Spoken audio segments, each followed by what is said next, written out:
Good evening and welcome to the Left and Monkey Music Show. Today we are on Tony. Tony is the vocalist, guitarist, the main man from Whiplash. How are you, man? I'm good. How you doing, Sean? I'm doing good. I'm doing good. I'm glad we could do this. Thank you for coming on.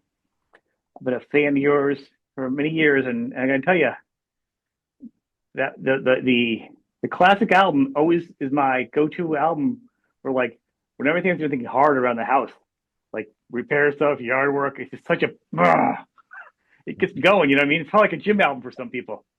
Uh, Awesome. it's awesome. It still holds up after years, which of course then led me to the fact of many years back. I was like, oh, what else has come up?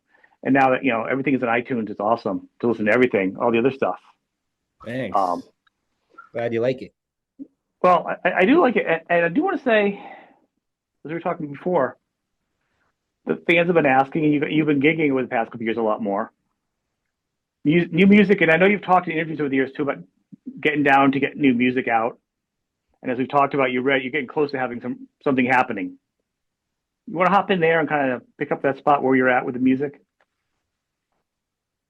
Yeah. The new album Thrash,quake is finished. It's ready to come out. Entertaining some ideas from record labels now, which are willing to. And sometimes it's better to just have a bigger partner on your side, especially for like digital marketing, retail Right. presence in Europe and Japan, worldwide distribution of vinyl, hitting more markets. It's probably not a bad idea to consider, although we were originally planning for a fully independent release. Right. I definitely think there's pros and cons of both of them at this point, as I've heard many stories through the years of this of doing these interviews. I know independent is great because especially if you come in like you're doing your own music, so you control all the music, and you're looking more of a distribution thing. We can say overseas, I'm going to have them do this distribution. This will be my online thing. You can actually do separate deals, or have one company take it all, and you can step back. Yeah, It like depends on where your licensing. comfort level is, and licensing and what your comfort level is, and what kind of deals the licensing. If you give them a bigger hunk of it, they're going to take from you. That's what's how much you want to do yourself and keep Right. the money in your pocket, which is a challenge because you want to just be a band and you want to write music, then you got to produce it and put all that together and tour. I then did you're, then produce you're this one. I produced by myself, and I like it. I think it's the best Whiplash album ever to date. But I did go to NYU for audio production, and that really helped out. And the beauty of doing it myself was the songs are in my head, and then they went right from my fingers right to the record with no middleman or no interpretation involved. So what you're hearing is right. It's my head, my music from my head right to the record, and maybe that's a big part of why it's probably, hopefully, going to be the best Whiplash album ever. I've been getting well. really good responses from the few people that I've sent it out to. So in the industry. From what I've heard of it already offline already from you that you sent me, I think it sounds great. I mean, the production sounds obviously a lot more up to date. The vocals are more in your front, more in your face, which I like.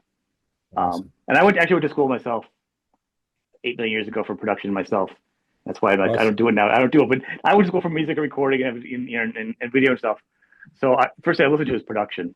You know, so if I get an album, so what's going to happen is so I have the tracks from you. Today I'll be listening to it in my car. I'll listen to it in my headphones. I'll put my good headset on. I'll listen to it loud. I gotta hear it everywhere. To really, you know what I mean? It's like Awesome.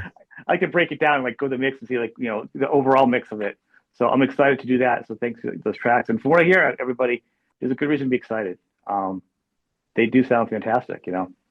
Thanks. Uh, That's good to hear. Thanks.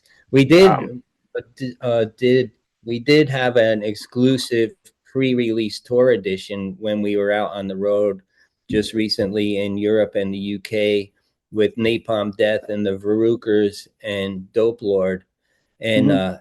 that was pretty successful, pushing that out to the fans at the merch table. So and we're planning on releasing it really soon, but What was on also, that one? What was on that release? The same songs or different? yeah, the same exact as the new release that's going to be published, but that was unpublished, just a a pre-release.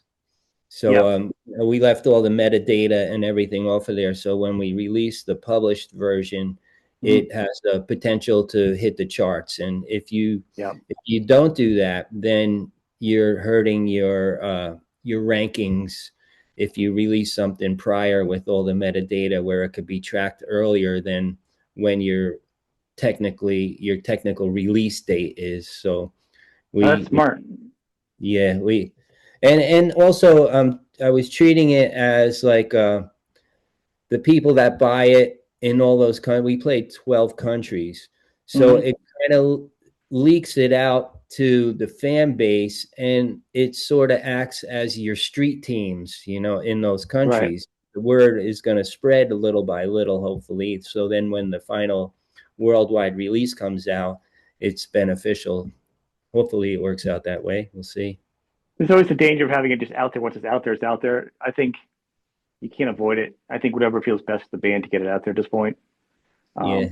Um, I think I just read the other day that they're complaining that was it Spotify? I don't know if it's everywhere that the numbers are way off with Wow. like metal bands and stuff because they're saying a lot of bots are involved and like some of the bigger stuff. So the numbers are Yeah. manipulated. There's actually questions of not being authentic numbers. This doesn't make sense how metal does at all these gigs and none of the other bands are playing out. Are they playing these a Yeah. few spots? But like metal is huge. Those are the tours that are doing the big things, whether it's a package deal or whatever, all around the world consistently.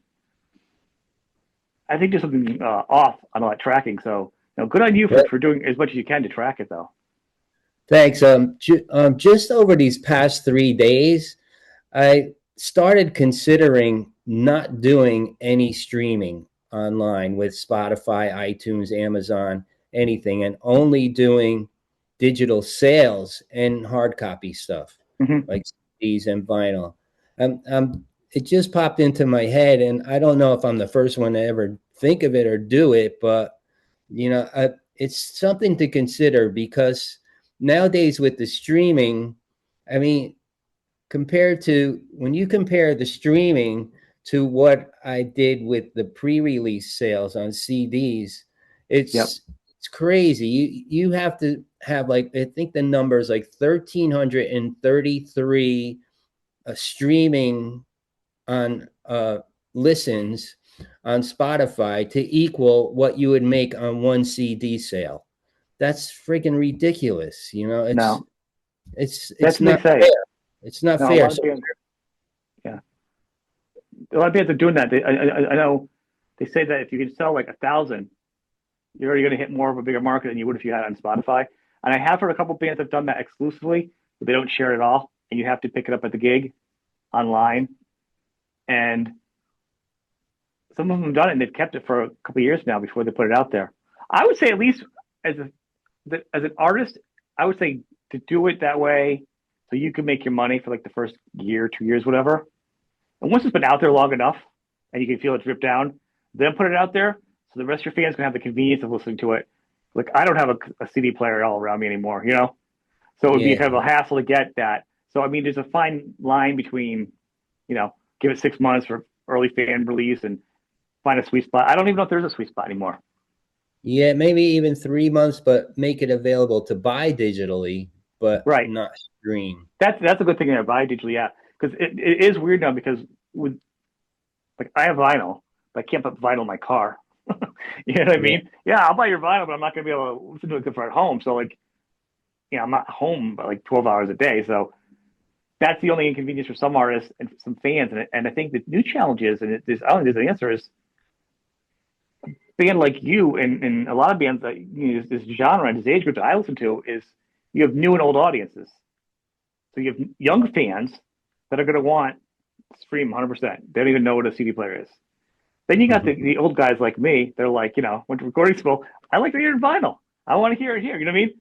But I do Yeah. have like some of the technical conveniences too, because I'm not, too old. So I think that's a hard spot for a band to really have to kind of drill into to see what your audience needs and how you can get paid for your work without I being could taken see advantage of. by our Instagram and Facebook accounts, which I've been pushing a lot lately.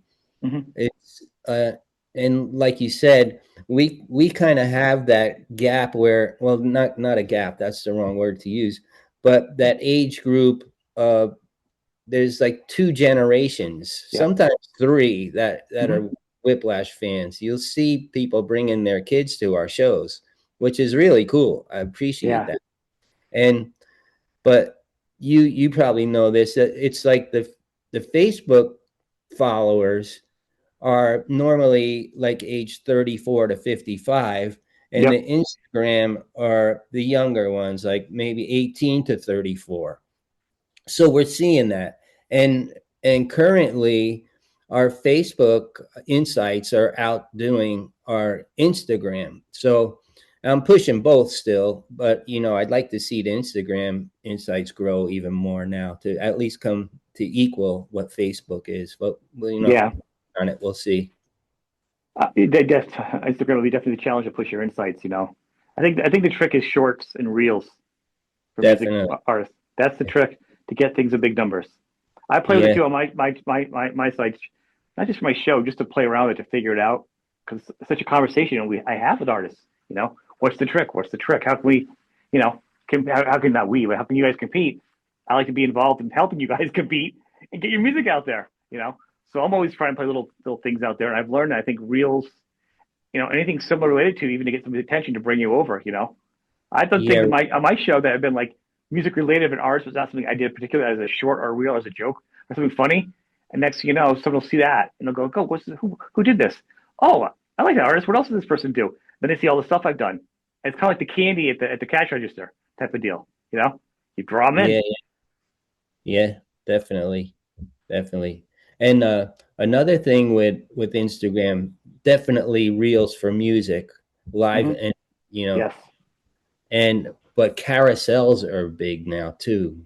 Those help if you do those, where the pictures could slide across and you see Okay. more. Yeah. Yeah. Those are pretty big now. Did a few of those. They get good response. That is definitely the way to go, I think. And truthfully, I mean, you got to be able to deliver the goods, and then metal, and I think this is the best time because I think a lot of the music world, when COVID happened in the apocalypse era, I think a lot of people didn't realize how much they liked being on the road, and fans didn't realize how much they liked going out. I think everybody kind of got, I think, a deep breath of realizing how much they missed it. I think there's been a huge uptick in rock and metal and shows, from what I've heard and feedback I've gotten from artists, and even sales. And I think it's growing. And I think, and my feeling is, I don't think AI is going to hurt rock, especially this genre. I think it's going to help it because it's going to divide the lines. It's either people that want, you know, Josie and the Pussycats, the fake Archie's record, or you want to go out and you want to rock, man. That's it. Yeah, You can't go see that yeah, other stuff at a show. So I mean, yeah. You want a person behind it that you could see, and with AI, you don't really get that. It's fake, and yeah, well, I mean, even before that, like, and I started this channel 5 years ago. Which people listening to used to the boring part. They did it during COVID because I wanted artists, people go to the sites and support the artists. That's always been my thing, right? And I'd have people reach out to me. I'd reach out to bands like you and all kinds of other bands out there that I thought weren't getting the recognition and trying to get the press there. And I had other artists that were like Instagram artists. They play guitar in their bedroom, which is not a dig, but they had 1 million followers. But that was it. There's no video of them going down to the local thing and playing something. The pictures of them with a guitar on the beach. I'm like, yeah, that's nice. That's artsy or whatever it's going to be. Until you're out there like these other bands playing a gig, and to two people, to 300 people, back down to 5 people for gas money to go to the next town. That's not a conversation I want to have because that's what this is about to me. You know, it's about the artist playing their music and pushing on through it. That's the artists that need it. Like you that go yeah, out and yeah, play all the time. yeah. It's fun and it's a lot of glory, but it's a lot of work too. People think, oh, you're living the life, but they don't see what goes on behind the scenes. And sometimes that's good to show. Like on a B-roll. When I totally talk about it all the time. I think it's the best. I know people always say I like sausage. I don't want to see how it's made. I'm like, you need to know how it's made to really appreciate it. You know what I mean? You got to see the work behind it. It's like a cooking show. You got to see how it gets done, and then you eat the meal. And you're like, oh my god, I can't believe they did all the stuff. You know, I say I can't. I'm 55. I can't even get out of bed, go across half the town, and be in a bad mood. Imagine being entertaining for the night to see friends. You guys got to get up on stage. You're not feeling good. Drive across the country. For it's not even so much with the money. Sometimes it's just a break even point because you love music, or it depends on whatever it's going to be. This isn't champagne dreams and caviar type stuff. Just to go out there on a stage and deliver it, whether it's cold or the amps aren't good. The people are like, they sucked. I'm like, you're like, the gear didn't show up. There's all kinds of reasons. You're still the face of, no matter what happens. It's out of your control. This tour in Sweden, it was like 0 degrees, and getting from the tour bus in, moving gear, we were helping out with everything. But I got to say too, there's not to get off the point, but I loved your interview with Gary Holt. That was thank awesome. you. Yeah, thank you. And you just made me think of it because it at this age, we all have problems. And I remember him talking about whatever it was, like tendonitis or something. And yeah, I have a torn rotator cuff in my right shoulder. And I remember during your interview with him, he was saying how he's getting the cortisone shots. And I've been going through the same thing for about 18 months now. But because I'm getting the shots, it didn't bother me at all on this tour we did with the 27 shows in 12 countries with Napalm Death and the Verukers and Dope Lord. But yeah, it's that's part of it. You get out there and you go and you do your job, and no matter what, don't let it stop you. I still think it's amazing. I'll never say they're like, I go to a show. I'm like, I gotta stand for 2 hours. I love the music, but I'm like, I hate standing. I'm like, I can't imagine the band having to do it. Maybe it's more fun. It goes by quicker. I don't know what it is, but it's hard. I mean, I can imagine. Like I said, Gary's problem. I think he had his shoulder thing. He had his neck issues and stuff. But the picking, the wrists, issue right there, and the playing so fast, and this music is so aggressive. You're not Jim Croce. You're not time in a bottle. We can kind of milk the people that are fans. I don't know if any Croce fans. But the tempo and the speed of picking is not anywhere near, what Tony's doing in Whiplash, or anybody. Many times I told myself I should have just been in a wedding band. But you know what? But a lot of times, even on this tour, when you're on a tour bus with 22 guys, one guy gets sick, that passes around the whole bus, and everyone had it at a certain point on this tour. We were out for 31 days, I think it was. And but I think what helps a lot is once you're the 10 or 15 minutes before you go on stage, that adrenaline flow just solves all your pain and your cold and everything. In my case anyway, I could only speak for myself. But yeah, you forget all that and you're just out there doing what you do, and the pain is gone for that 45 minutes to an hour. I mean, it's interesting because everyone has their own views on that. And it's funny because I did talk about that a lot because it's such a human challenge because you're also a vocalist and, I talked about your vocals and guitar, which is even much more of a challenge to put that much energy because each thing is different, like just talking to Revocation, that interview hasn't come out yet, but to play that kind of crazy guitars, David Davison, or in vocals that are going two different spots, and as you listen to your music, something it's the same thing where it's the vocals are going here and your music's going here. It's not the normal sing-song guitar and vocals. You can kind of follow along. It's so you've got two different things going on at once, and getting sick. Yeah, the hand thing is okay, but your vocals and your voice, is a challenge. It's a lot going on. You almost have to split your brain in half, and half is thinking about singing the right notes, and you're thinking about what lyrics are coming up. Now you also have to concentrate on your left hand and your right hand, and knowing what music is coming up. And then after 4 or 5 shows into the tour, it's starting to come so naturally to you that you're just eyeing up the crowd and looking at people's faces and who's singing the lyrics and who's mouthing the words but don't know the words, and they're trying to keep up. Now, does that throw you off? I've talked about this. Some artists have gotten thrown off because they'll be watching someone else and they'll forget the lyrics, like right in the middle of it, Occasionally, you because you feel so comfortable at one point where you're like, I don't really have to concentrate this anymore. Let's have fun. What's this guy doing over here? Is this person paying attention to my music? Or look up on the balcony. Look, I bet I could throw a pick up to that person up there, you know? And then it's like, wait a minute, what verse am I on? The first or the second? You know? No, and that's a very common thing. And people like, I never really thought about that. And recently we were talking. I think it was Neil from Clutch said, sometimes I'm thinking what happened the day, and I was at grocery or something, and I'm looking at that person, I start thinking of them, and then I don't know where I am in the lyrics of this song. Yeah, it's true. I remember we're playing a song on this tour, and I'm like, all right, I'm gonna take a shower right after this gig, and and you're in the middle of a song playing it. Yeah, I mean that's just another real thing. It's a funnier thing, but there's a lot of different things to get through for an artist to be out there. And I always say, and I'm going to say it again, people go out. If the band's in your town, go out and see them. Go out and see them live. It's Definitely. it's imperative to see them. Buy the merch. You can buy the merch from the artist directly. If you can't go to the show, try ordering it from the site. Try not buying it second or third party, because who knows if you ever get the money from it. Try going direct to the artist. And if you can't, reach out like on Instagram or Facebook. A lot of these artists will go direct to you. Little accounts, and they'll send it mail out themselves. That's how we keep the music alive.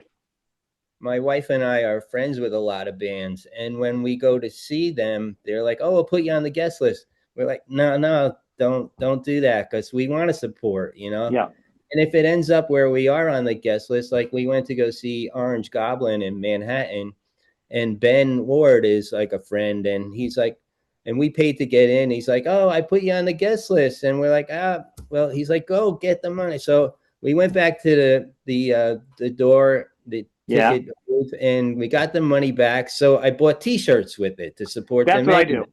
You know? If I'm on a guest list, I'm buying T-shirts. Yeah. And more merch. I appreciate it because usually it coincides with the show, and sometimes I shoot footage. I would do a lot of promoting of the show, but then I also go buy merch, and then I still have them back out a million times. Because I agree with you. I won't walk away not putting any money into the band. If it's that, then whatever. It's appreciated though. Especially all the shows I go to. Couldn't afford all the shows I go to. And keep the channel going, because I don't make money on the channel. I've never monetized the channel, because when I started the channel, no one was making money as artists, and I felt, I'm not dogging other people. Other people did it, monetize it. I couldn't see making money off of it. When I'm trying to get other artists to get money, it felt weird and creepy to me. I feel the same way. Like I have this starting. I actually filmed 3 episodes of my YouTube series that I'm doing called Tony Portaro's Bloody Licks with Midnight. Midnight is my Black Jackson Kelly.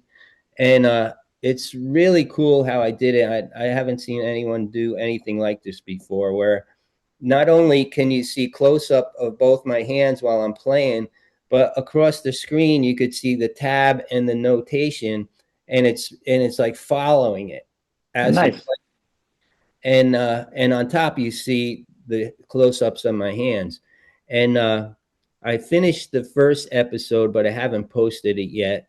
And I have 2 more that are probably 3/4 of the way done. Even one for the song Sonic Asylum off the new album, which is all diminished scale lead, which is really intense. So I can't release that one first because I don't want to scare people away. But are they all for the new album? Are they all for the new album?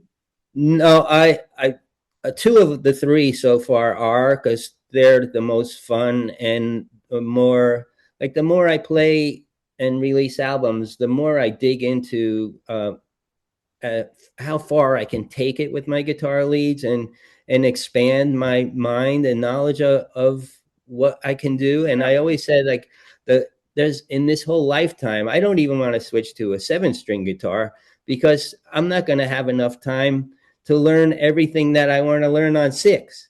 Right.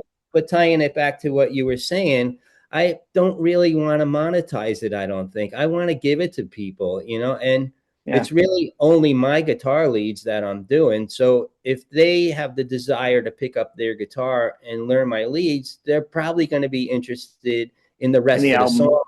And right. Maybe, that's a good tool for the new album to do that. A lot of bands have started doing that, because then the fans are playing it and they're getting into it, or you're having a contest. Who can do this better? Who got their own twist on it? And then also you got a bunch of people talking about your new album. Yeah, that reminds me of how people for a little while there, I think 9 Inch Nails did it, where they'll give you the stems of every instrument and you mix it yourself, and Mhm. they'll see whose mix is the best. That's a pretty cool idea. I definitely dig the community version of that. I know I've known some artists that tried doing contests like that, and then what happens is they get so many things that come in, they've actually gotten overwhelmed, and they have the time to to keep up with it because they drown in the feedback is so much because it works out so well. You're right. Um, You need a team of people to listen to it. it is that, and then and then I suppose if there's somebody I should probably get a sponsor at this point for my show, but earlier on to me, it was never a thing. My thing was my success was if get an article out there, on a website. That means the band's getting. I don't care how many views I get, but I wear a black shirt, so no one didn't care who I was. It was about the band. It's always about the band. The names of shows are not named after me because it's about the band. That's it. I Nice. mean, but that's the way I've always believed it. To be even Yeah. 5 years in now. I mean, hopefully it Well, helps make a mark on and support some of the bands I grew up loving and pay it forward because I'd like new generations to do it. I like the bands to survive and actually make some money. I'd like new kids to come into liking it, and us old timers to be able to be able to enjoy and support you as we've gotten money's gotten more expendable again. You know what I'm saying? Remember like when it hit for a while, all of a sudden like it wasn't we weren't teens anymore. We were like adults and like houses and stuff. Like it changed a lot financially for a lot of bands because that expendable money kind of also went out the window. Also in a time of grunge and all that other stuff. But also that well, was the age group for a lot of us working and not having time to go out. I had babies and stuff. that reminds me, one of the things you said earlier in that passage reminded me of how the label on Insult to Injury, that third album of Whiplash, Mm-hmm. wanted the cover. On the album cover, there was the guy in the wheelchair and the train coming at him as he's crossing the railroad tracks, and they wanted my face to be on that guy. And I was like, I don't want to really do like an ego trip thing, so No. no, make it some generic heavy metal dude. So I Well, kept it. no, it's probably that you did that though. I mean, it's nice to keep things just. I think it's a difference. I think with metal and having the crazy artwork, and even if it's gore or horror or whatever, because it's not true personal, it's not as bad as what's going on in the real world. It's more entertainment. It's such a fine line between not making it personal and making it too real. There's that fine balance of it. Because you don't want to look at something that's so real. You do that in the news nowadays, right? Right, You don't want to do that. That's just too much. The point of music is to get away from everything, take a break, fresh your right. mind. Maybe have fun with people that you may not get along with anywhere else on the internet. The show you can. You can all just headbang, and talk to people. And that's one of the things I think about shows is with metal shows. I've got a lot of shows. I tell you, it's always the rock shows, the metal or the doom, whatever. Those are ones I can bump into people and just talk for a minute about one thing. Next thing you know, you're best friends with them. You're friends with them on social media. I don't think that's like that every show. I've got other pop shows with my kids, whatever. No one talks to each other. One of the things that kept me going with playing live shows is when you see the look on everyone's faces, like Mm. especially in the first like 3 or 4 people deep, that they forget all of their problems. They're there to have a good time and they're enjoying themselves so much. It's like it's something that I'm giving them that makes me feel good. You could tell they're having so much joy out of what you're doing that it just, that's one of the things that keeps me going, keeps me doing it. Oh, I think it's amazing to have that carry on. Though. I mean, you have music, like I said, even with me, like just certain things I know I'll do. I've got a handful of albums that are always my go-to for certain things that just give me the energy. And one of those is that album from you. Is that what I mean? And then from there, I'll just Thanks. do shuffle. I'll listen to the other albums. But I'm saying that that's one of my go-to albums. There's other, Forbidden, some albums for Forbidden, and some Venom Inc. and some other, thrash, other bands. There's a ton of bands out there and the Obsessed. But you're in that pile because that's just the mood. You know what I mean? That's a go-to Thanks. point for me for that. You're welcome. I mean, it's a good feeling. It's like it makes you feel aggressive, but it feels good because the vocals on it. And I always made me laugh because you never always kind of you switched out your vocals. I always loved your vocals and wish you hadn't changed them. Nothing to Thanks. anybody else. Nothing to anybody else that did it. Just some other good stuff, and they're very it's good on its own. But if I could have one through, I'm glad you're back. Thanks. I'm glad you found. Was it the struggle of coming to terms with just like you like your voice, or you're like I just can't find anybody I want, or You A just kind little of bit, owned yeah. it, like Yeah, because I'm a guitarist more than a vocalist. So, right. I love writing and playing Mhm. guitar. I can't say I love singing, but it's I think it's my job to do live, and I'm really Yeah. comfortable with it. After the 27 shows we just did, I feel like nothing's stopping me now. So, looking forward to Hell's Heroes in Houston, Texas, coming up. I think we fly out in like 8 days, Mhm. and then we're going to LA for 2 shows. And the beauty of that is one of the bands we toured with, the Verukers, is playing 2 shows with us on the same night out there. Oh So wow. get to see those guys again. And when you travel on a tour bus, you become, for a month, we had the 31 days, I think it was, you become family, and it's almost hard to say goodbye. But knowing that we were going to see those guys again, it Yeah. wasn't difficult as it was saying goodbye to Napalm Death and Dope Lord. It's amazing how very family oriented rock is though, and metal is. It's not surprising. Every artist I talk to, the bond is incredible. How all the band members are. Um, who's the cat? Who's that? What's the cat's name? That's Dolly. She was Oh, a strike. Dolly. Usually when I do that at home, my dog comes popping in. It's usually some animal pops in on one side of the video. Mine are the artist. That's just how it goes. What are you doing to keep your voice? Because obviously you're not a vocalist, but your vocals are very, very strong. Clearly, we're getting Thanks. older. It's harder to keep our bodies working. Just like you got your shoulder. I'm sure you have to loosen up your shoulder. Before you play. I'm sure you get kind of fatigued. What are you doing about your voice? Absolutely nothing. Nothing. I think I love that. I have this trick to my voice where I get that like raspy sound, Hmm. and sometimes it'll take me one of the shows to really get that back to where I know how I did it, and then once I get it, it's there. So there's really nothing I do. When I was struggling, like on that Destruction tour by the 10th show, I Yeah. noticed if I isolated myself before the show and didn't like go out to the crowd and just talking so much, just talking to people for an hour before I had to go on, that's the Mm. wrong thing to do. So, yeah, talking is probably the one thing to avoid when you have to do an hour and 15-minute set. But we on this tour we only did 45 minutes, and I'm really lucky that Will Winton, my bass player, he's the front man of his band Thanatic Desire, Hmm. and it's great having 2 frontmen up front, me as well as him, and he fills a gap. Like if there's a song, I think it's Walk the Plank, where the chorus is like there's a scream before my vocal line, Yeah. and I always had to push myself to get that, and that was straining my voice and taken away. By the end of the set, it would make it more difficult for me to finish. Yep. So I have him singing, like anything like that. I'll just say, "Hey, Will, you take this line here," and and it even looks good bouncing back and forth, and it just made it so easy to do a 45-minute set for 27 shows in like 30 days. So, and and uh and in Houston, I think we only have a 30-minute set, so that's not going to be an issue. Yeah. Easy. Well, it's got to make it easier too if you do studio stuff because then if you do it, you're not. You can get with your phrasing and have a really cool rapid fire, machine gun fire vocal style or something. In the studio, you can layer whatever, but then live, you're like, I can't sing and breathe that much and walk around the stage without having a heart attack or an aneurysm, you know?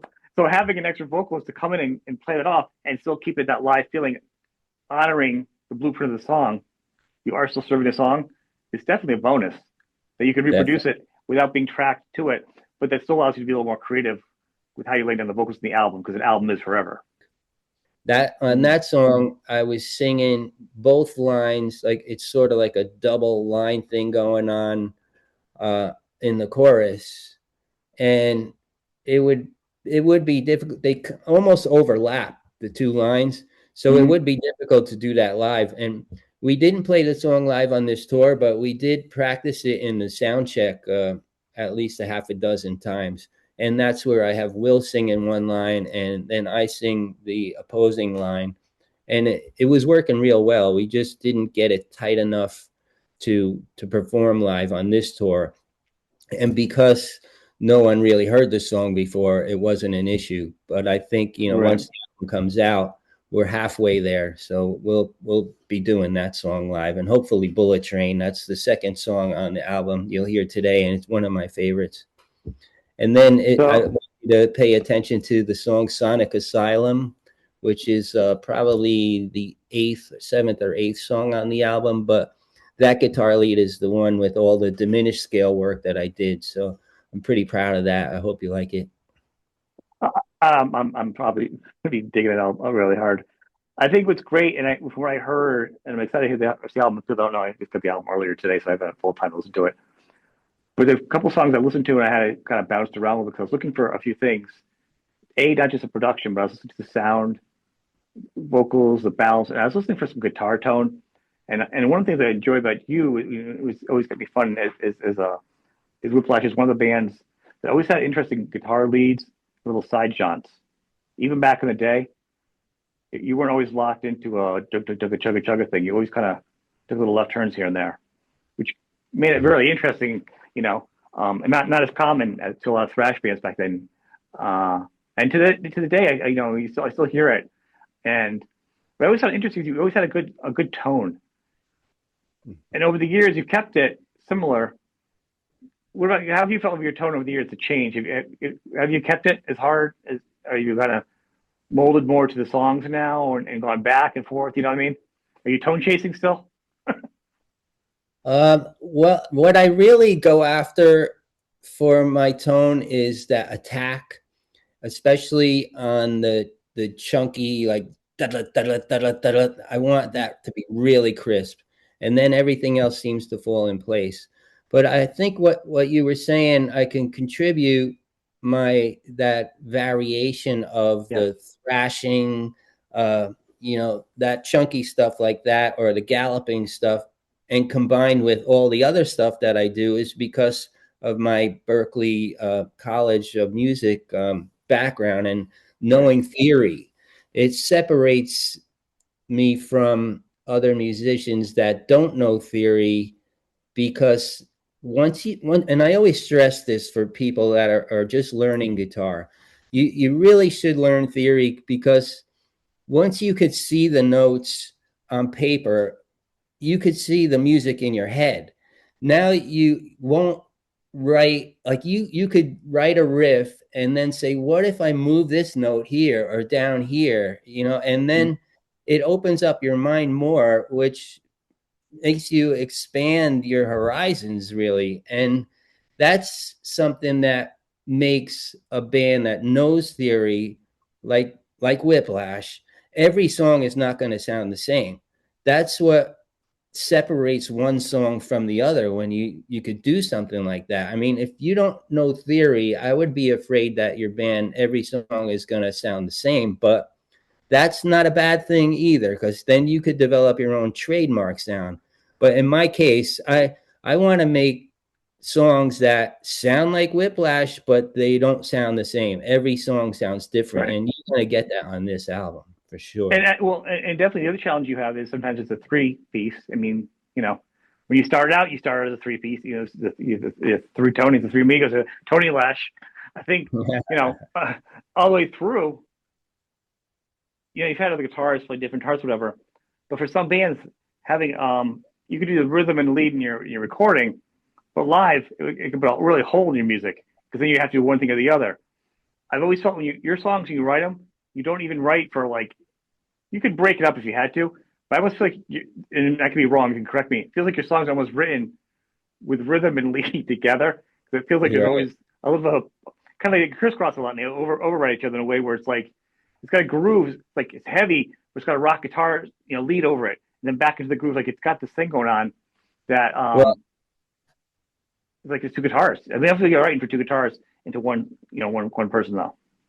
well, this album, I wrote everything, and but Jamie King was mixing and mastering it for me. I produced it, he mixed and mastered it, And one thing that when we were when I was working with him on the mix, I remember the way I write my leads, I'll end the lead right before the rhythm comes back for like a verse or whatever the next part may be.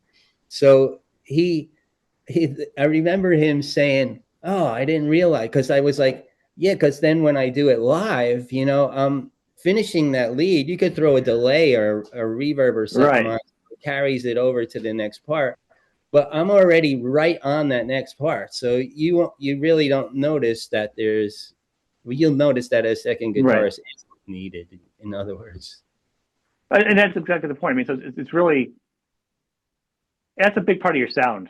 Maybe I don't know if people realize it that aren't really playing guitar or realize how many members of the band. Because back then, I mean, now you have the internet. You still don't get the information on iTunes because the right bands don't even match up. Back in the day when you didn't have the internet, you didn't know who the heck was in the band because you just had the album cover and the pictures weren't in it. You know what I mean? So you're not really winning at that point. So people aren't always going to know who's in the band. Or some people don't care; they just want to hear the music. But as somebody that plays guitar horribly, I can really appreciate your songwriting and your thanks. combination of how you put it together. You're welcome. It's it makes it much more interesting, and that's why I was always glad to know there's more music coming out from you. Um, what do you think the timeline is? Because for getting it out, do you think by the summer you'll have something locked down? I'm ready to release it now. I'm like a thoroughbred racehorse in the starting gate, but at the same time, you know, um, I'm willing to entertain ideas from record labels, and I can't say too much more about that right now. No, no, But I don't. I'm not looking for that. I'm looking for like maybe where you're thinking like the variables. Because I'll be honest with you, you've waited so long to get out there, and just a little what I've heard, yeah, I get why you want to put it out there. Cause I record something and I want to put it out there like 10 minutes later and not wait. You know what I mean? yeah, So the people who watch me out, I'm not as staggered and organized. Usually I just so I it, get that impulse, but from the it's outside, I don't say it's hold on to it and really be if you use it the next couple of months to put it out there because it's to get the best deal for you. it's killing me. It's killing me because, and I tell my wife like, I want it out today, I know, and I'm sure a lot of people want to hear it today, right? but I have to weigh the options right now. But Kind of going back to that though, as far as musically, um, you want to get the best bang for what you got out there. It's a good product. You haven't had anything in a while, and yeah, you're really at the top of your game. And there's a lot of bands that are at that point, and I really think you need to really maximize it. I mean, you're gonna keep well, going no matter what, so it's not about that.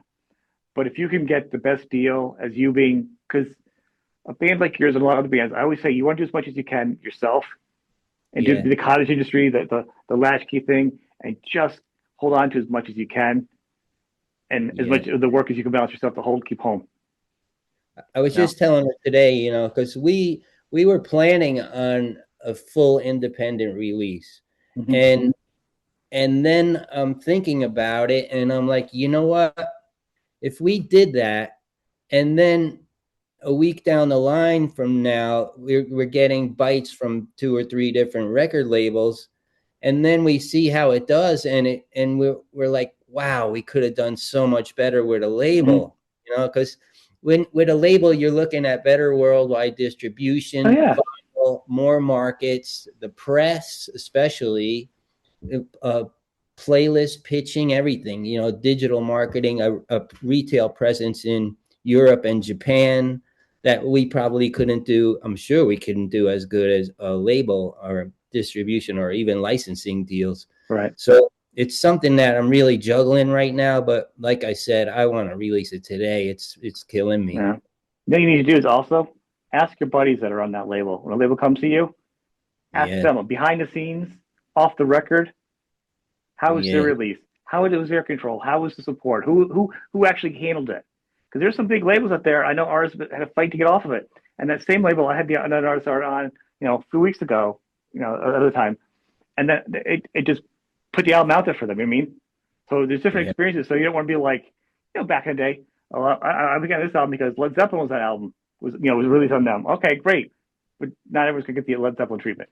and a lot of bands Yeah. found that out. So, you really want to make sure you find what's going to fit for you. And then sometimes it's even a smaller imprint that can just distribute for you or ready for you, with Yeah. options. That's all. Distribution big. Yeah. Yeah. That's what you want to look at. Just have some options and, have the distribution taken care of, but yeah, don't just run out there. I mean, check out all your options. It's a good album, I think you should maximize it. Thanks. That's me, So you're Yeah. actually New Jersey based. What are we looking for? Any East Coast stuff? 'Cause I'm up in Connecticut, so Oh wow. anytime. Yeah, anything coming up? Well, Tours you might try getting up here, or at least in the back of your mind. yeah, I really want to do something in the U.S. We brought a lot of merch back from we bought way too much merch on the European tour, so we got a lot of leftovers. The merch website the merch page on our website is gonna be coming up in a few weeks, and but I really need a good U.S. tour because the U.S. is actually our biggest market, and we haven't done a solid U.S. tour ever. We always did spots like Right. the Midwest. We'd do 5 shows there. We do 3 shows maybe up the coast of California, and then festivals like the Texas one. But I was talking to friends with Nasty Savage, and we were talking about doing something. And there's a couple bands that I would like to work with, and at least come up the East Coast from Florida. It would be great to do it with Ronnie, and right up through, into New York, up that way, Connecticut, definitely. Massachusetts has the festivals now. I think people always kind of bypass that. Up to Massachusetts and even the Vermont, New Hampshire areas, they kind of circle back around from the coast because there is a growing metal community there. I don't know all the full numbers for each site. So, I mean, I can't say it's the best for you. I don't know for bands, Are you but are you a by lot of you by Hartford? I am. Yeah. What is Danford up there too? I think There's Danbury. Danbury. That's what I'm thinking. Yeah. That's right nearby too. Yeah. But one of the gigs, one of the shows I do, I think like I get an endorsement for them. A lot of shows I see is in Hamden at the Space Ballroom. Uh, it's an oddly shaped room because the sound is like a pole in it, but you think the sound guy's not directly in the middle. But when it fills up, I don't think I've ever really complained about the sound, and they've had a lot of different. I've seen a lot of different type of bands there that are heavy, and they do pretty good. They have a separate area for the artists from them for like a dressing area with like a little kitchen and stuff. They take care of the artists, so it has like a little area. What's the name of that venue? Space Ballroom in Hamden. Cool. If you ask me again, I'll send you the information if you want. But there's just places out there, so it'd be cool if you do. If not, I understand because it's a pain in the butt to get seats. What's in the seats? So We've been thinking about it though. Even renting an RV. We thought about buying one. We actually went and looked at a couple places, but I think you're better off renting it because if anything breaks down, they come and fix it right away, and hopefully you don't miss out on a show or two. But yeah, it might be better now. I think during COVID, if you owned one, you were better off because you could never get one because they were always pre-rented for all the back dates. I think things have evened up a little bit more. So, it probably depends on your budget. Now that I moved from Jersey down to North Carolina like 4 years ago, there's so many RV places down here. Oh yeah, it's crazy. Yeah, probably something affordable. Yeah, I mean, I think you'd be done pretty well up here in New England. If you ever get a bill with a couple of the bands, that'd be awesome. I'd love to check you guys out. I'm gonna put the information for the website underneath on YouTube and on all the streaming platforms, thanks. iTunes and everything else. I want to encourage you to check you out. Now we've connected. We're friends on some of the socials. I just connected with you on Instagram the other day too, and cool. I'll share your stuff when the new album comes out. And depending on when you put it out, maybe if you come back, we'll pick apart the album and the tracks, and we'll get a little dorkier about the playing, if you want. Cool. You like it? Hope it sounds good in your car. I'll reach out to you. You'll hear from me next year. So thanks. But, thank you, people. Check them out. They're still here, and it makes me very happy. There's a new album out. It's like an early holiday birthday gift from me. I appreciate appreciate what you're doing for me and all of metal by keeping your show going. And thank you.